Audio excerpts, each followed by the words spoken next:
I love that though. It's just true. 40 years. That says it all. 40 years. In the last 40 years of Superman, let's be honest, there's only been 4 true films. There's been some good stuff in there. There's been a few good ones, right? I really, really, I know my weird rating system that I have that you laugh about. So I put, well, we'll talk about it another time, but they're just in a different category when you look back at what Christopher Reeve did with the character, which was amazing because before they even truly got done with the first film, they were already essentially removing Donner. Donner was sort of being ripped away from this project. That's a whole nother story onto itself. And if you ever want to talk about listening to Sal Khan's voice, listen to Sal Khan do interviews about that. That's a whole nother experience. I can't off the top. I'm sure it's happened. And Hollywood's a crazy place, but I can't think of another, especially a masterpiece, a film that turns out that good that 40 years later has as strong a legs as it does now, and it wasn't even completed the way it was supposed to be, and the key players were being sort of ripped away and shuttled away. And can you imagine? Look at what happened recently. Look at what's happened with Suicide Squad and Justice League. It's just, but still, every component elevates the next, and that's the mark of that. And that's the other thing too about Superman the movie came out in this time frame when it was just perfect timing. It's why it can't be repeated, and that's understandable because that was the time of epics. Did you see, if you've ever seen the Wolfgang Peterson movie, what is it? Troy, is it called Troy? Troy, yeah. The movie's a little bit tedious, if I'm being honest, right? But that ending, and I don't mean the action, I mean that final shot. Most films pan, like The Dark Knight pans in on him, right? This is a pan out to show that their the burials and the funeral pyres and stuff. But and it's Sean Bean, of course, but just talking about when they say I lived, let them say I lived in the time of Achilles, the time of Hector. This was the time of epics in Hollywood. And you really can say it in that epic, because again, I talked about The Godfather 2, and the first Godfather, and Apocalypse Now, and even The Omen. The Omen is just a different kind of film. It was a different era, right? And epics were the name of the game, and so think about this: from 68 to 78. 68, you have Once Upon a Time in the West. I think the greatest Western of all, a masterpiece, another masterpiece shot, a masterpiece sequence, one after the other from legendary Sergio Leone. And then it sort of capped off, I think, with this one, and it's a new era of film, and you're taking all those old fables and tales and the idea of what's the Westerns and all that. No, this is the new American culture at that time, just comic books and superheroes, and it's sort of like a 10-year period, but it's the epic. That's the destruction of Krypton, the pan into Krypton. The music is done epically. It's just on that scale. The sweeping, panning shots of Smallville and the farm, and that pan away from Jonathan Kent's funeral is just incredible. And then of course John Williams' music. Once again, John Williams' music just. No, John Williams spoken for, right? Right. Just icon. The guy just falls asleep and delivers icons, but it's just tremendous effort and period. And every component, that's what you have with the Godfather films, where there really isn't any wasted space. Even just little offhand comments that are being said by one character it's already building. It's building the story arc, and for you as the audience to have that in your head. There's no wasted space, really. It just everything is built on each other, and you could pick any scene out of the Godfather films and just break them down and how masterful they are. And this Superman the movie is exactly the same way. And what that does is when every component elevates the next, that's why there's more earnestness, and entertainment in any of the number of scenes from Superman the movie than pretty much everything that's come since, because it's not, there's a deep respect behind that too. When you have, like I said, when you have that reverence for the material,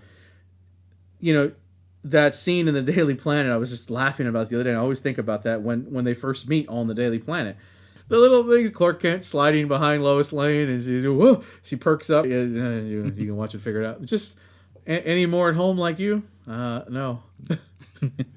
all that just all, all of that is just, I mean, it's brilliant. What if for whatever reason that's gotten lost in the formula of how they cook these things together now.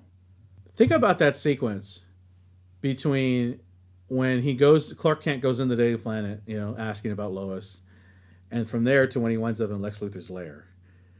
I mean, there's a smile on both of our faces right now thinking about it, but it's just brilliant. But I just think about, again, every piece of that is just awesome because he walks in, right? Hey, everybody's seen Lois and stuff, right. And he's standing in front of the TV. Oh, you're blocking the set, Clark.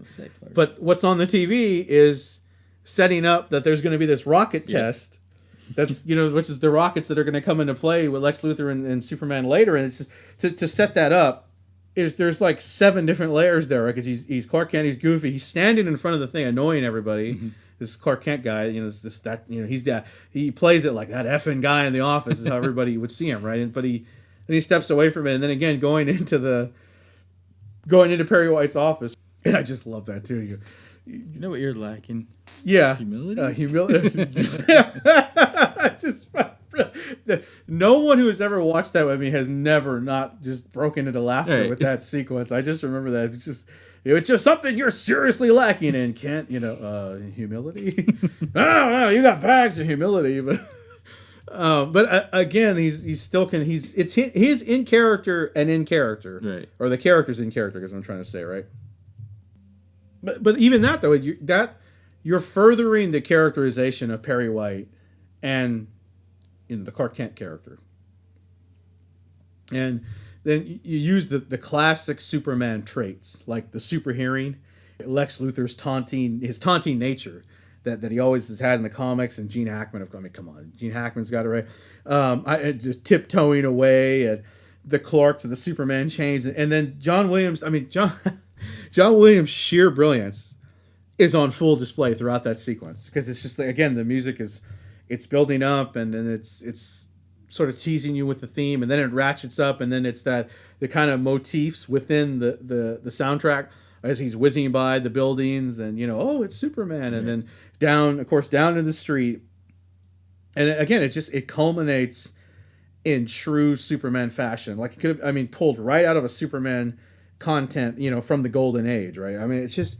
He's spinning down through the ground, and of course, even stand back, please. Stand. Everybody, watch out now, and just spinning down there. I mean, right out of the Fleischer serials, right out of any Golden Age comic book you'd pick up, right? Which would have been those are the comics that were there at the time, right? It's always sort of really, really weird to hear somebody now at this time frame when they crack on the Donner films and be like, well, how come they didn't adapt For Tomorrow or All Star Superman? Oh, yeah, not even Back to the Future was a thing at that point, kids. So there's no, maybe you ought to let us know about this time travel thing. Apparently come on now. That was what was there. The Golden Age was that time frame for Superman. One of the most brilliant moments of the many from the Superman history is he just pushes the door in and just bursts right through it. And Gene Hackman, on point, is Lex Luthor, right? It's open. Come in. Right, and so again, we'll see you about the door. Yeah. My attorney will. Would you take the gentleman's cape? And the look that Reeve shoots to Ned Beatty, and then Ned Beatty Otis turns around and does the whole, I don't think he wants me to, Mr. Luthor. It's just the sheer brilliance of that is, like I said, just it's on point. I keep going. I'm thinking to myself, it's like when people say just absolutely on point. Just there's really nothing to quarrel with there. And again, and every step of the way, and when you stop and think about that, that's the sequence from the time frame that he leaped, or well, not even that, from when he showed up in the Daily Planet to when Perry White called him in, to when he tiptoed away, then leaped in, flew, all that.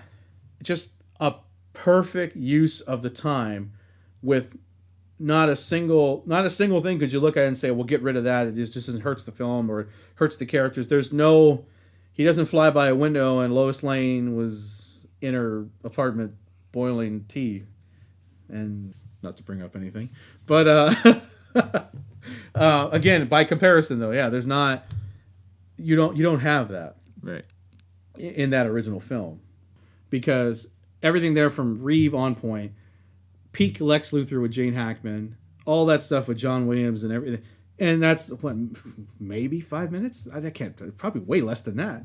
Maybe 2.5 minutes maybe of screen time, And that's it. That's the perfect use of cinema right there. It's just brilliant. Masterclass.